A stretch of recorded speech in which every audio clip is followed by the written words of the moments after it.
Hey there, everybody. This is Kalen from Corner Culture, Thoughts Off the Mainstream, coming at you from Georgia. Got a lot of updates for you today. Don't forget to visit COSATOSHI.shop, pick up cool merch like this shirt here, and I got these designs that you see in the background on other merch as well, so check it out. I'm going to be talking about Texas today in this episode. Very pertinent. It's January 25th, so if you pay attention to politics at all, you would know that that's a pretty significant date as far as Texas telling the Fed to go F themselves as far as the border dispute is concerned, but I'll get into that later. For now, so what I'm going to do, first I want to talk about the Bitcoin ETFs in a segment I'd like to call BTC ETF WTF. If you know, you know. Next, after that, I'm going to talk about Texas. We'll get into that topic. And then in my third topic, I'm going to talk about a weird one. We'll see how this goes. This might rustle some feathers, but I want to talk about AI and child porn. And I know that sounds pretty effed up, but hear me out. Just hear me out, okay? After that, I do want to talk about another rather touchy subject, but after my experience being here in the South for a few months, combined with my world travel, 2 years on a cruise ship, traveling to basically everywhere in the world except Asia, being married to a Japanese immigrant from Japan, born and raised, culminate all that together. Oh, and 1 year living in Mexico, living in the Yucatan Peninsula. Culminate that all together, I'd like to talk about black culture in America. I'm going to finally do it. I've been staying silent on the subject for too long because I felt that I didn't really have anywhere to speak. I didn't have any authority on the issue. But you know what? This is America. I can say whatever the hell I want, and I want to talk about it. And what I have to say might surprise you. So stick around for that. And then finally, I want to do a Mempool update for Bitcoin. This is a Bitcoin channel, so obviously we got to talk about that. And going to give you a little update and a quick little demo on how to consolidate transactions using Sparrow. And if you don't know how to do that, you're going to learn, so stick around for that. Okay, so first on the docket, Bitcoin ETFs, WTF. So anyone following the news on that would know that the Bitcoin ETFs were approved over a week ago. And since then, the price has done the opposite of what kind of everybody expected. It has slumped quite a bit. It went from about 47,000 down to right now sitting at about 34,000, I think it is. So, or no, I'm sorry, 40,000, sitting at about 40,000. So from 47 to 40. For the traditional finance investors, this is like bloody, bloody murder. But for any Bitcoiner that's been in the Bitcoin space more than a year or even 6 months, this is normal. This is every day. This is every other day. Like, it's not a big deal. 10%, 15%, 20% drawdown is like, so what? The way a Bitcoiner looks at it is, oh my God, I got some cheap sats. I got some incredible buying opportunity. They're going to sell every chair, every shirt, and every pair of underwear they got so they can just stack as many sats as possible because they know that what they're doing is buying the apex asset of the entire world. And so they're going to take advantage of the opportunity. Certainly that's what I've done, and that's what I'm going to continue to do. My wife and I both have done that, actually. So the price does not frighten me at all. And in fact, I think there is some evidence to suggest that what we're actually going to see over the next, I don't know, week or two or three, I think what we're going to see actually is probably a continuation of the decline in the price. And I would expect, I think most traditional finance, charting, drawing lines, look at my lines, bro, kind of people are expecting the price to kind of settle out at around 35. And that's going to be kind of the bottom. And you can kind of see how Bitcoin literally sort of follows these moving averages. You know, when it went to, you know, it got too close to the sun here, and it got called down real quick to the orange one here. I forget which one this is. I think this is like 1 week. This is like a month. This is like a year, and this is like 200 weeks or something like that. Or no. Anyway, I don't remember. Maybe it's a day. or an hour a day a week, 200 week. Anyway, I can't remember exactly what it is. Right here, 20, 50, 100, 200. That's right. So 20 days, 50 days, 100 days, 200 days. That's what it is.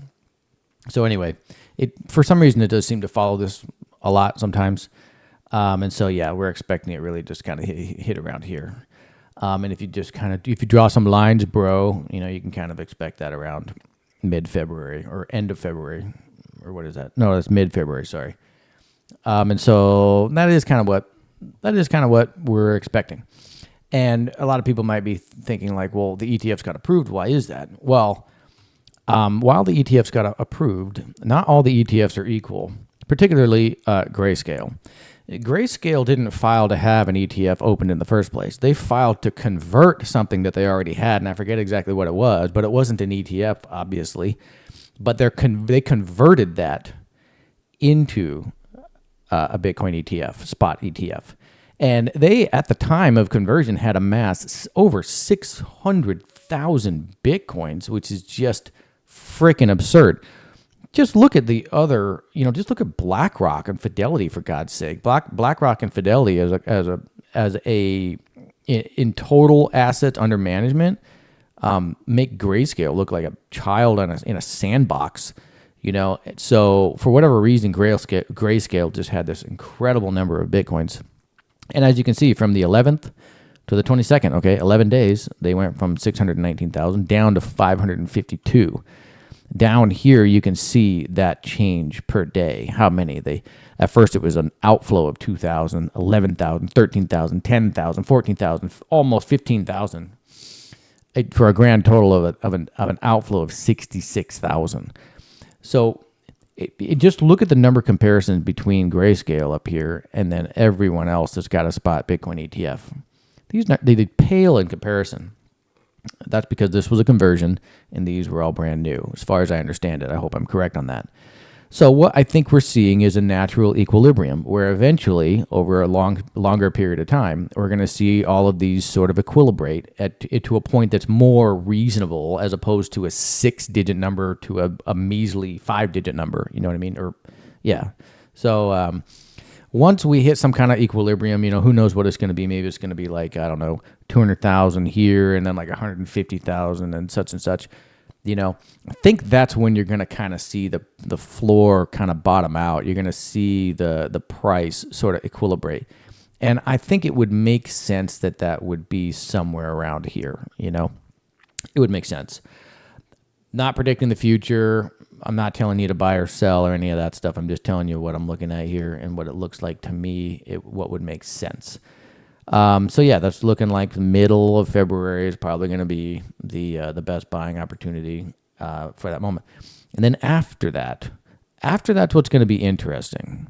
Okay, so here's a great little graphic that shows the you can actually even see. Actually, I don't know what that is. That's not Grayscale. But this little chart shows the movement of all the spot Bitcoin ETFs and their holdings in total ever since January 10th when they were approved. And you can just see that Fidelity was the first one up, and then BlackRock just immediately comes to catch up. This does not include the Grayscale because obviously that was a conversion, and that number is just not even close to these numbers here, so it would be really hard to chart that. But you can just see that all of them are constantly growing, all of them, even the ones at the bottom that are only in the hundreds of Bitcoins. They're all crawling up and up and up. The more Bitcoins that they amass in the spot Bitcoin ETF holding, the more pressure and demand that's going to put on the supply. And not to mention in April, very soon, sometime mid-April, we've got the halving coming up. So that's only going to put even more pressure on the demand side as the supply is going to be reduced by half every 10 minutes. And so after about 6 months of that, you can expect like October of this year. Man, who knows what's going to happen? But all I know is that we have this thing going on where the demand is going up, and it's going up steady, and there might hit some kind of a FOMO thing at some point. And then at the same time, we got the supply just going immediately getting cut in half. That's just going to create a supply shock. And looking at the cycle, we know what happens. Number go up, essentially. So anyway, but this is not surprising. Number goes up because we know what we're dealing with. We're dealing with the strongest asset, the apex asset of all time. And, if you look, this is a great example of how that works. If you look at the price of anything around you in terms of Bitcoin over the last 10 years, you see what happens. iPhone 4S, 162 Bitcoins. iPhone 10, let's just skip. Let's just go to 11. iPhone 6, 0.068 Bitcoins. iPhone 15, 0.031 Bitcoins. You can do this with houses. You can do this with gas. You can do this with anything in the world. And you'll just quickly and easily see what happens. You price the world around you in Bitcoin, the price goes down and down, down and down. This is what the world looks like with a perfect apex asset like Bitcoin, with the hardest money that's ever been created, with the only absolutely scarce asset that's ever been created. This is what happens. So it's not a surprise. It's not a surprise at all. So anyway, those are my thoughts currently on the Bitcoin ETFs. Again, don't forget COSATOSHI.shop. Pick up some cool merch like this. Speaking of this, let's talk about Texas. So if you are not following the issue in Texas, you might not be aware, but you should at least be aware that we have a serious immigration crisis in this country. And it's not an immigration crisis. It is an illegal immigration crisis. We have people who have, for whatever reason, this remains to be seen as to why exactly. We have tons and tons of people that are illegally crossing the border from Mexico into the United States. Most of them are not from Mexico. Most of them are from other parts of the world, including the Middle East, Africa, and the Caribbean. Even some parts of Asia, people have been just illegally crossing the border, just coming into the U.S., getting apprehended by ICE or Border Patrol, and the Biden administration has been essentially derelict in its duty to protect the borders of the United States. It literally has a constitutional obligation to do so, yet the Biden administration has been deliberately and intentionally flouting this. And so the state of Texas and Governor Greg Abbott has finally had enough, and he said, we're going to take care of this ourselves. So it started with the busing programs, which were voluntary, by the way. No one was forced to do this. They were all volunteers. They started with busing them up to Martha's Vineyard, which was an absolute Chad move by Governor Greg Abbott. What based AF. Slow clap, Governor Abbott. Absolute brilliant move. I believe DeSantis and some other governors pitched in to help. Boss moves again. Commend their support. And then they started busing to New York, Philadelphia, Chicago, other places, I believe even Los Angeles, if I'm not mistaken. Basically all of the sanctuary cities. Well, you're a sanctuary city. Well, then here you go. This is what you want. This is what you get. Okay, we're not going to deal with this anymore. Texas, we're not going to deal with this anymore. We're not going to deal with your terrible policies. We're going to handle this ourselves. So we're going to bust them out. That was the first move. And the second move was Governor Greg Abbott declared a state of emergency, which it is. It's a humanitarian crisis. And then mobilized the Texas National Guard to the southern border to begin erecting barriers that the Biden administration had fought against legally. So just to be clear, the Biden administration constitutionally has an obligation to protect the borders of this country from invasion. Not only are they not doing that, they are fighting against a state that is trying to do that themselves. What sense does this make? It would almost appear as if it's not just it's not only incompetence. This is malice. This is deliberate. This is intentional.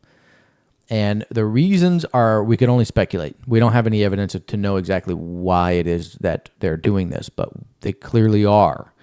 And so there's speculation of changing the voting populace, changing the consensus, increasing Democratic power by increasing seats in the House, through congressional redistricting from the consensus.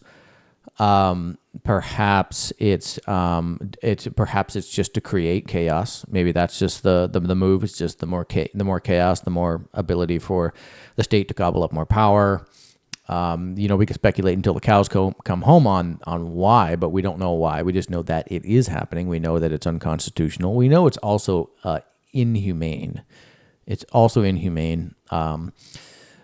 As my mother pointed out, Los Angeles has the largest sex trafficking in the country, and my response to her is, well, yeah, where do you think they're coming from?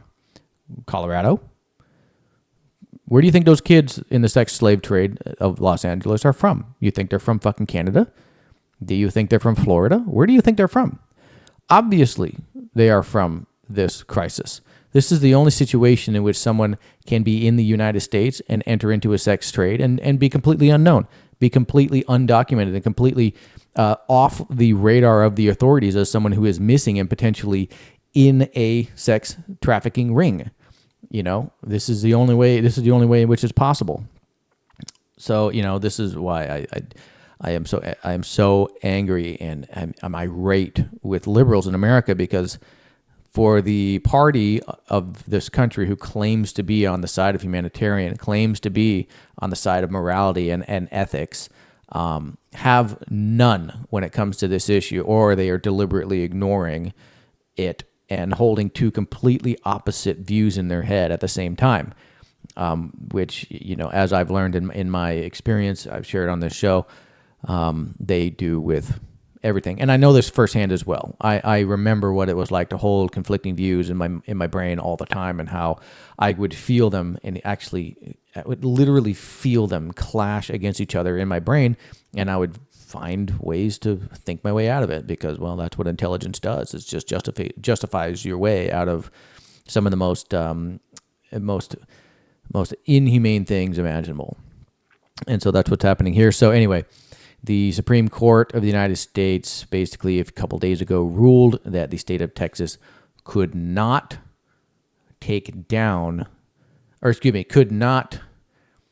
prevent the Fed from taking down the barriers that were erected. And Governor Greg Abbott wrote an official letter. I recommend everybody go and read it, where he said basically, F you, this is our right as a state. That's why we joined the union, and we're going to do that. And so that's what they're doing. They are putting up the barriers, and they are preventing the Fed from coming in and removing the barriers. And so we have literally an armed conflict right now. We have two factions of the country, a state and a Fed. We have two groups, both of which are armed, and they are in conflict. One of them is removing the barriers, wants to remove the barriers, and the other one is saying, no, you can't remove the barriers. We're going to continue to erect them. So we have the potential here for the spark that might very well take us into civil war, which would be not good. But what other thing is going to happen? Is the Fed actually, and the Biden administration actually going to step down and say, oh, okay, no, you're right, even though the Supreme Court said they're right? No, I don't see that happening. Is the state of Texas going to step down? You think people from Texas, men who have volunteered and women who have volunteered to defend their state and their country in the National Guard, are going to step down and say, yeah, it's okay, Fed boys, go ahead and come in here with your soy lattes and take down these barriers to allow illegal immigrants into our country? You think they're going to let that happen? I don't think so. So it's going to be interesting. We'll see what happens. But nonetheless, I am fully in support of Texas. I've spent some time there working in a Bitcoin mine. And my family's from Texas. My middle name is South because I come from a family from Texas. My last name is Travis because I'm related to my seventh great uncle is William Barrett Travis. He led the Battle of the Alamo, which eventually led to Texas becoming a sovereign nation and then a state of the United States. So I have a lot of roots to Texas, and so obviously I'm very much in full support of Texas. So anyway, okay. Moving on to the next topic. So this one, I warned you. I warned you all. And before I move on, I'm going to have a quick sip. Salud.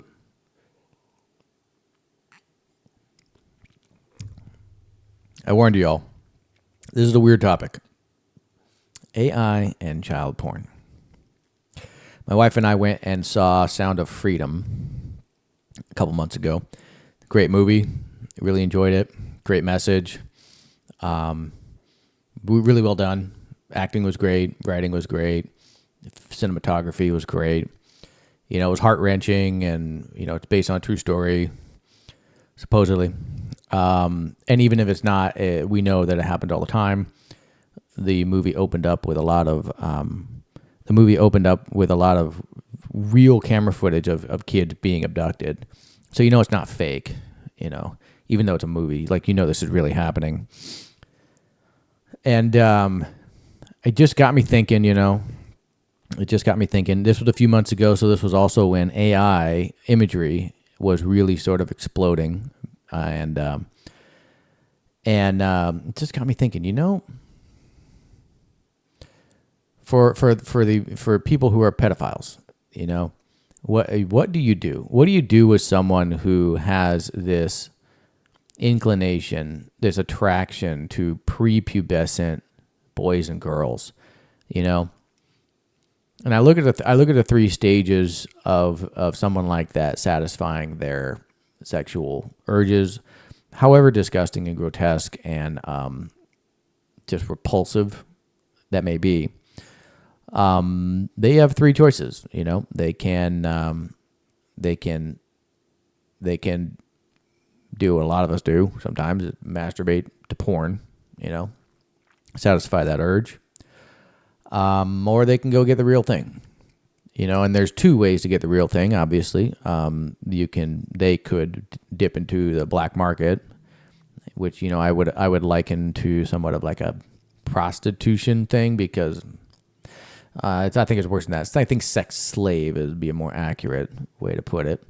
So they can go purchase on the sex slave market, or they can you know, rape or manipulate or coerce a neighbor's kid or whatever.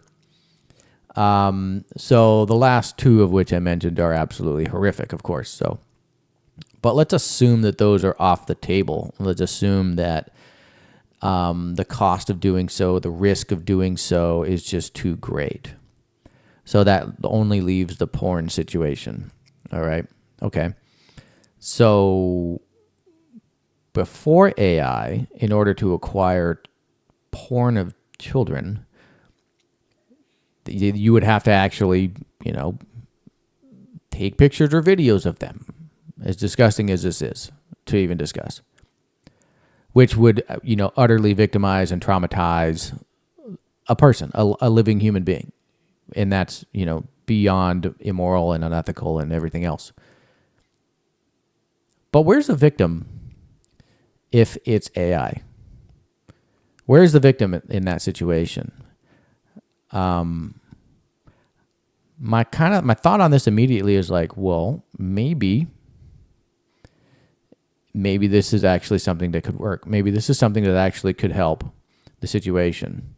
And I'm not saying like I'm full blown proposing that, you know, we just allow child AI porn all over the place, but maybe in specific use cases sort of thing, you know, like almost like a judge order or like a doctor prescribed, you know what I'm saying? Some controlled kind of thing where it's like, okay, well, this person clearly has a very screwed up disability or whatever you want to call it.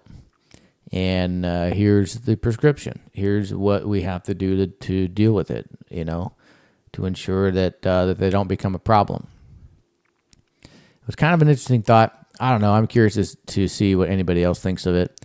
The only reason I'm even bringing this up on this podcast right now is because I had this thought months ago, like I said, when I saw the movie initially, and I was kind of thinking like, oh, that's interesting.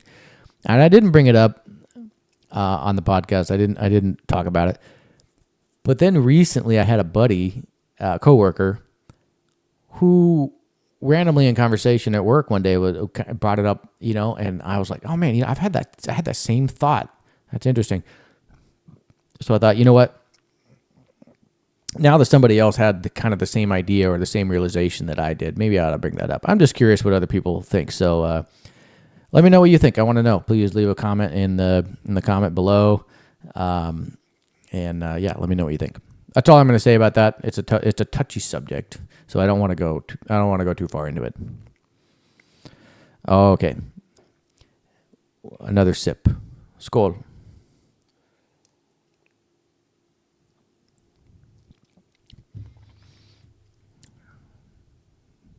You're going to love this one. Blacks in America. There, I said it. Blacks in America. I don't know really where to start with this one, but what I can really say is that I feel much more aware and much more in touch with Black America after these last few months living in Georgia. And I'm not in the big city, all right? I'm not in Atlanta. I'm out in the rural areas. The town that I'm in is like 90% black, 10% everything else. And it's a very small town. Used to be a capital. Very, very small town. And I've got so all my neighbors are black except one or two maybe. And like out of a 10-unit apartment building. And I've gotten to know some of them not only here at my apartment building, but also in the town, in the city. And then I work about 30 minutes outside of the town, so I've met and run into a lot of them there. There's a lot of blacks I work with at my job. All of them are great. Love working with every one of them. Gotten to know and talk with them as much as I can, as much as you can on the job, depending on what we're all doing. We're obviously not all in the same place at the same time and all that. But what I really realized is that there really is a huge cultural divide not only between like whites and blacks, but between blacks and blacks. Chris Rock said it the best. He said, "Love black folk, hate niggas." That's the way he put it. And I'm not one. I do not like to use that word. I don't want to use that word. But I get it now.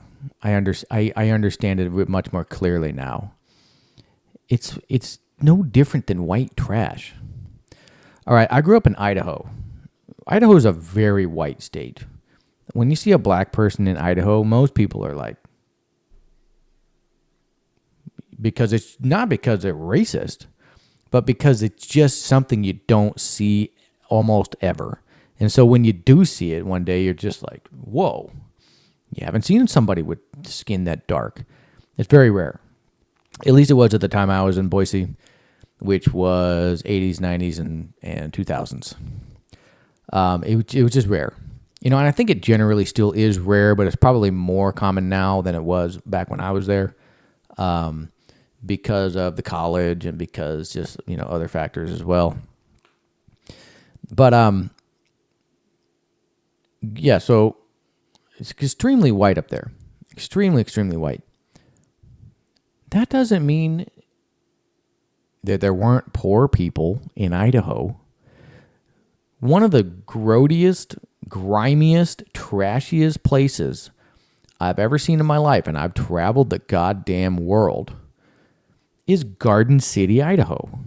It's in the middle of Boise, and it's a trailer park, and it is some of the rattiest, trashiest, grimiest, grittiest people you'll ever see. Just living. They don't even live on paychecks. They're not living paycheck to paycheck. They live dime to dime, and somehow they get themselves into a trailer. And then that's it. And then it's just like every day is like, all right, I got to figure out how to get a beer and some food. And these people have kids, and their kids grow up like this. And so I grew up with them because their kids went to my school. I was in a band for a while, and the place that we rehearsed was right next to one of these, and the people would all, they'd hear us rehearsing, and they'd come over, and they'd want to drink with us and party with us and stuff like that. So, I mean, these were some trashy people, and they were white, and they're the poorest of people, most uneducated of people, and it was difficult to hear and understand what they were saying most of the time, and they were white, okay? It's no different. It's no different. I would say that there is one difference, though. White culture doesn't look positively towards this behavior. White culture does not. And I can't say with absolute certainty that black culture does, but what I can tell you is that it certainly does not look down on it in the same way that white culture does. And I think that's certainly a part of the problem. It certainly has something to do with the fact that so many black people fall into this trap of utter degeneracy. Utter degeneracy. I will also add that it is the evidence from an economic standpoint. I'm just talking from an economic standpoint. The evidence is clear that the absence of men in the family, the absence of fatherhood, has been absolutely destructive to black culture in America. And I think I think pretty well that we know what caused that. The welfare state, number one, and number two is feminism. I don't need no man. I can do everything myself. And that attitude, and which has been largely adopted by the black culture, has destroyed it in one generation. Pre-civil rights era, segregation was wrong, Jim Crow was wrong, but you cannot deny the fact that blacks under Jim Crow were doing better than they are today. So clearly, while they won the civil rights war or civil rights battle, they're losing the cultural war. And I think under the guise of civil rights, I think a lot of things got swept in. A lot of Trojan horses came in under the guise of civil rights, and very tragically and very unfortunately have wreaked absolute havoc among black Americans. But it's not all doom and gloom. Many of the coworkers I have who are black are very aware, and I don't know where their political alignment is. I don't want to get into that discussion, but they are all very aware that they have responsibility, they have choices to make, they got families, they got mouths to feed, and families to care for. And they generally, by and large, at my workplace, they do not have this victimhood mentality. They do not have this sense of, you owe it to me, this entitlement of, my people, my great grandma was wronged, therefore you got to pay for it. They don't have this attitude. And what does it result? It results in them having a job, earning an income, taking care of a family, and raising good people. And so I see a light at the end of the tunnel, and I don't know the numbers, but I just hope that this sort of culture that I'm witnessing in my workplace, this mentality, this attitude, is more prevalent than corporate media would lead you to believe that it is. I just hope that's the case. Remains to be seen, especially given the numbers that we have, because I'm in the rural, bumfuck part of Georgia where there's basically nobody, up against, some of the more populated areas of the country, New York and LA and Chicago and everything else. So we'll see. But I do, like I said, I just see a light at the end of the tunnel.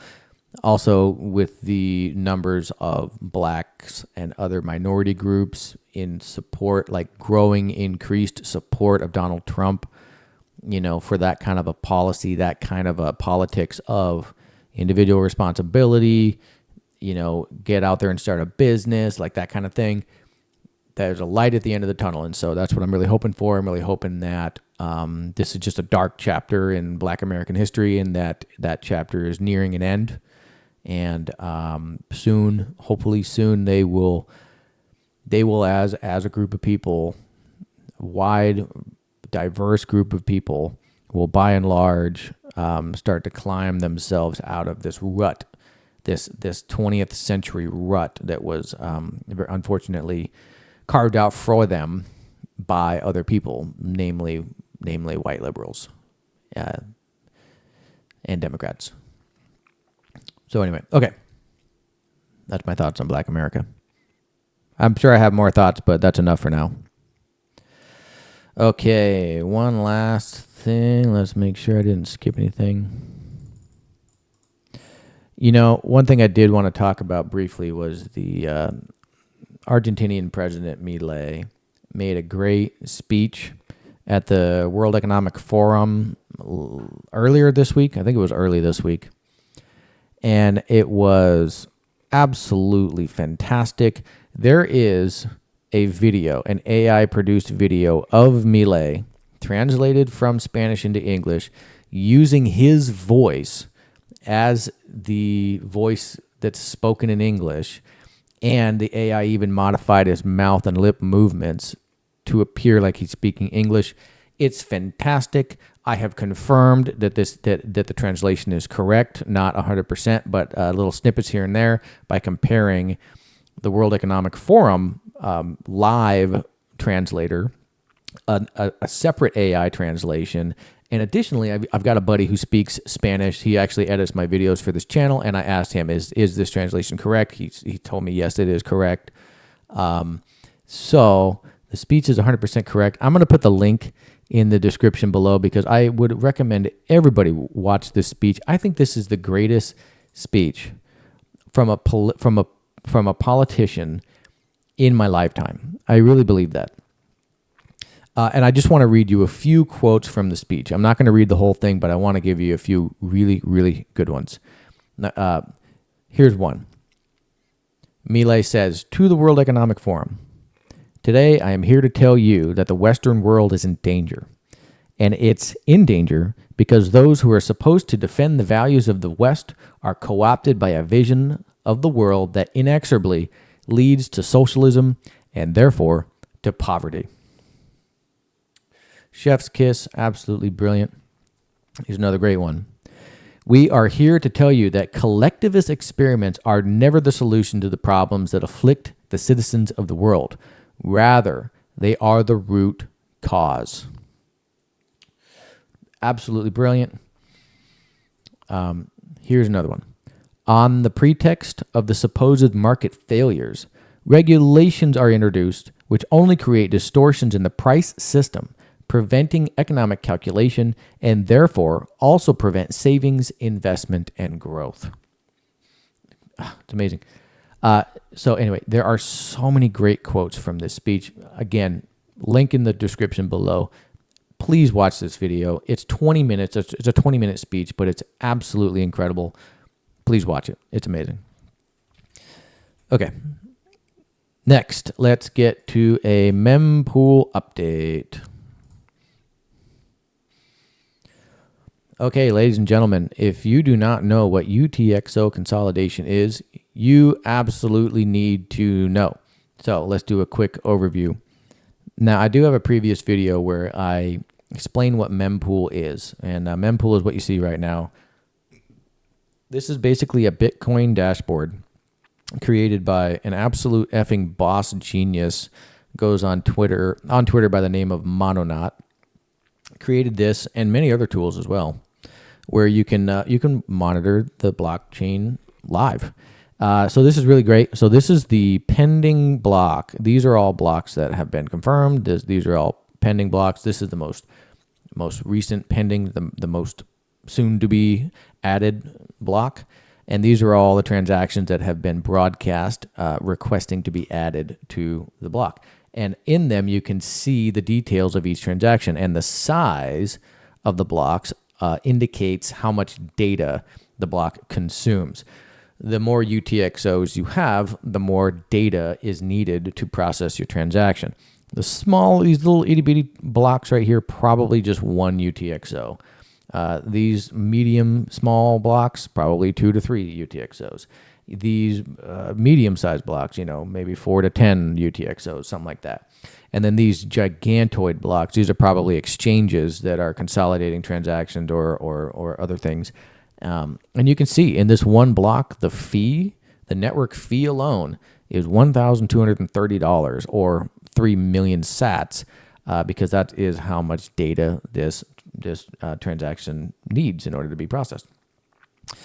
The color indicates the rate at which the transaction is the rate of the transaction fee. So if it's green, it's a low transaction fee. If it's red, like these little blocks up here, it's a high transaction fee. So, and you can see the range of transaction fees here, from the lowest, which is probably 25 or so, to the highest in the real world, which is 40. And then you have this absolutely absurd one over here, which I believe is probably this guy right here. Yep. 8,000 sats per VB. Absolutely ridiculous. If you put in 30 sats of VB right now, or 31 sats of VB right now, there's a very good chance you're going to get added to this block, and you're going to get in here, and you're going to get in. But you can see what the median fee is for the most recent blocks that have been solved or been added. We're sub 30 sats per VB right now. That is so reasonable. What is that? It's $1.70 per UTXO. So if you've got 2 UTXOs, that's $3.40 to consolidate those 2 transactions. Okay, so what the heck is a UTXO? A UTXO, it stands for unspent transaction output. Whenever you receive Bitcoin, it is always received to you in the form of a UTXO. You can think of it like change. If you, for example, went to the grocery store, your bill was $15, your total was $15, and you gave the cash register the cashier a $100 bill, they're going to give you $85 back. But imagine that instead of giving you $85 back in 20s and 10s and 5s, they just gave you one bill that was an $85 bill. Bam. That's your UTXO. Now, you can't divide that $85 bill unless you spend the entire $85 on something and then you get change back again. That's how the UTXO system works. You can receive any size UTXO. There is no limit to the size or the division of a UTXO that you receive. And whenever you spend that UTXO, you don't ever just spend a part of it. You spend the entirety of it, and then you receive the remainder of whatever it is back to you. So let's say, for example, you have an 85 Bitcoin UTXO, which is an F ton of money right now, and you spend 1 Bitcoin. Well, what you do is that entire UTXO of 85 Bitcoins gets spent. And then 1 Bitcoin goes to whomever it is you're sending that 1 Bitcoin. And then the 84 remaining Bitcoins, the change, comes right back to you as another 84 Bitcoin UTXO. Hope that makes sense. This is Sparrow right here. And if you have a wallet in here, you would see all of your UTXOs listed here. Unfortunately, this wallet right now does not have any listed, but you would see all of them here. And what you would do is essentially highlight the ones, like let's say you had 10 UTXOs in here right now. What you would basically do is select all 10 of those UTXOs, you would right click, and then you would say consolidate. And that would take you to this page right here. And the details of all the UTXOs would automatically be put in here. All you would need to do is input the address to which you wanted to consolidate them. You would obviously grab that from one of your addresses here. I would suggest you use a regular address and not a change address. Do not use a change address.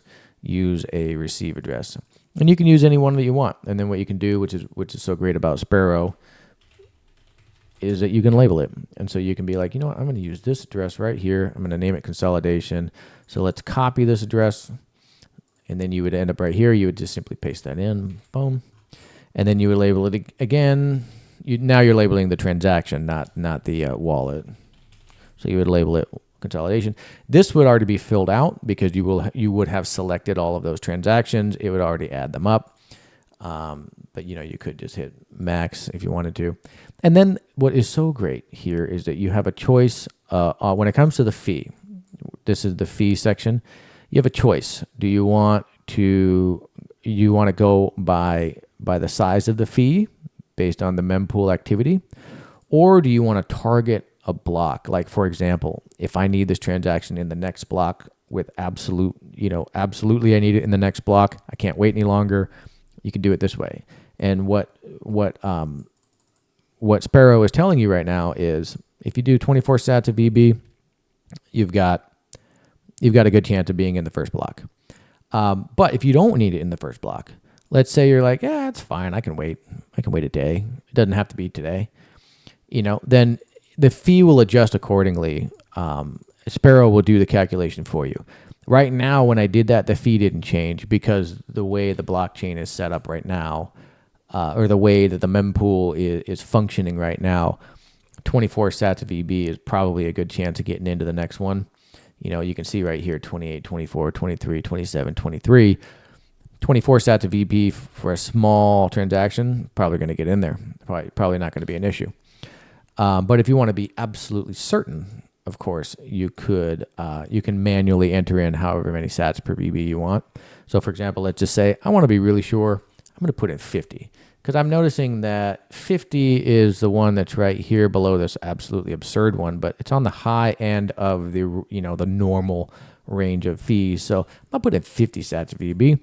Boom. Now when you put that in, it'll do all the calculation and everything right here. You'll see all that. It's not showing you that right now because I don't have this isn't a wallet that actually has any Bitcoin in it right now. But then you'll be able to go to click create transaction, and then using your hardware wallet, or if it's a hot wallet through Sparrow, you can sign the transaction in whatever way you want, and then you can broadcast it after that. And then you will see it in the mempool, and then you'll know like, oh, okay, cool. Here's my transaction. It'll say unconfirmed right here, just like this. And you'll have all the details of your transaction right here. You would see all the UTXOs here on the left, and then you would see the outflows over here, the network fee, and then the output. So you would see, for example, let's look at those gigantic blocks over here that I said are probably exchanges. I'm willing to bet that it's on the left. It's going to be an absolute, just an absolute ridiculous number of UTXOs on the left over here. Look at this. Input number 79. I mean, man, I can't even go down enough. 826 other inputs in addition to 150. So what is that? That's almost 1,000 inputs, right? Like 975 inputs. And they got the network fee right here. They got one output of 1.5 Bitcoin. And then they have one other output of like 0.014 Bitcoin for some reason. Whatever. Who knows why that is. Maybe that's the fee for the exchange. Maybe that's their fee that they collect for doing this whole transaction. I don't know. So there you go. Now that's why this transaction costs in terms of the fee so much. Yeah, right here, because it has almost 1,000 inputs. It has almost 1,000 UTXOs. Each one of those, as we pointed out earlier, is approximately $1.79. Now, when you're doing 1,000, it probably is less than that. Because you're adding all these together, so you're not paying exactly 32 sats per UTXO. Maybe you're saving on like the header or something like that. You don't need to have a header for every single one of those. I don't know. I'm not a super expert on all the script hashing that goes on in the background of Bitcoin, but I do believe that it would be very beneficial for it. In terms of the cost per UTXO, the more UTXOs you have added together, obviously there's going to be some kind of benefit to do that data-wise. But if you're not an exchange, which you watching this video probably are not, you don't want to do that. Obviously, you want to keep your UTXOs in the smallest, most consolidated unit that you can. So now is the time to do it. If you haven't done it already, I would highly recommend that you do. Be sure to import your wallet into Sparrow so that you can see all of your UTXOs and you can see if you need to consolidate them. If you have more than 2 or 3, if you're sitting on 5, 10 UTXOs and they're of any substantial amount, like, even more than $200 per UTXO, then yeah, you absolutely need to consolidate these, because if you don't in the future, when the network fees get ridiculously high, plus the Bitcoin price gets ridiculously high, you're going to have stranded sats. You're basically going to have UTXOs that are worth less than the fee that it costs to spend them, and you certainly don't want that. So consolidate, consolidate, consolidate, and this is the best way to do that.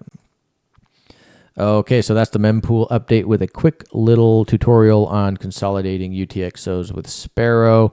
Again, my name is Kalen. This is Corner Culture, Thoughts Off the Mainstream. Hope you enjoyed this quick podcast today. Let me know in the comment section below if you got any questions or if there was anything that I got wrong. Please feel free to correct me. Would love to know. And source me. If you got a source for any of this stuff, that'd be great. Otherwise, we will catch you next time. Peace out.